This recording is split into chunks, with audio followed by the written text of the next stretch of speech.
DC machine can work as DC generator as well as DC motor, but it converts some energy into another form of energy, then that is called DC machine working.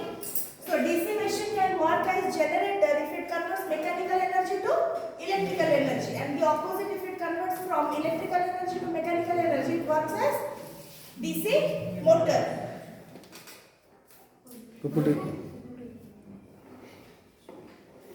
So it consists of, this is the yoke, okay?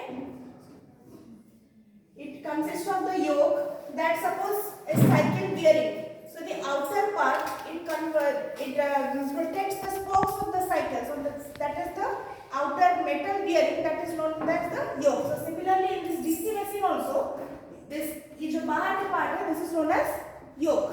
And these are the four pole shoes which are opposite to each other. These are grounded, this is ground mount. Pole shoes are four types, north pole are opposite to each other, to south pole are opposite to each other. This is the main commutator part in which the armature bearings are constructed, and these are the brushes. These are the brass part. And what is the brass part? This is a soft brass, soft metallic things which are connected in the armature for clearance of the magnetic flux will be generated. What is flux? Magnetic flux कौन है? What is flux? Magnetic flux. What is the magnetic property?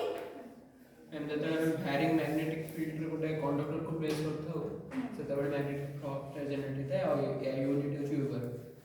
ठीक है, तो what is main magnetic property कौन? What is magnetic property? जब the gravitational property होगी, anything you will drop, it will directly reach the earth. है ना नहीं? Suppose one you will drop on plastic material, another one metallic means metal object. Which will reach the first? Metallic one, because the ground along with the gravitational force of attraction, there is metallic force of attraction. Another thing is there. So first metal property will drop first. Yes or no? Similarly, this is one DC machine and it is constructed of completely metal atom. So if that will be kept, suppose this mounting object kept to the ground or any other metal object, so it will inherit its metallic property from external also. अरे दीटा metal जिनस जदि पाखापाखि रखिबो one चुंबक property थाय ना नै तो तार property किछि ये इनहेरिट करबो आर प्रॉपर्टी किछि ताको सप्लाई करबो सेम जिनस. सो ये जो कम्युटेटर शाफ्ट जोडा that bearing that is of metal completely. So सेथि पई फर्स्ट हमर ये जो डीसी जनरेटर और मोटर कंप्लीटली डीसी मशीन एडा को हमें दीटा टाइप रे क्लासिफाई करो. बेसिकली वन होची कोडा सेपरेटली एक्साइटेड वे और कोडा उडे सेल्फ एक्साइटेड वे. सेपरेटली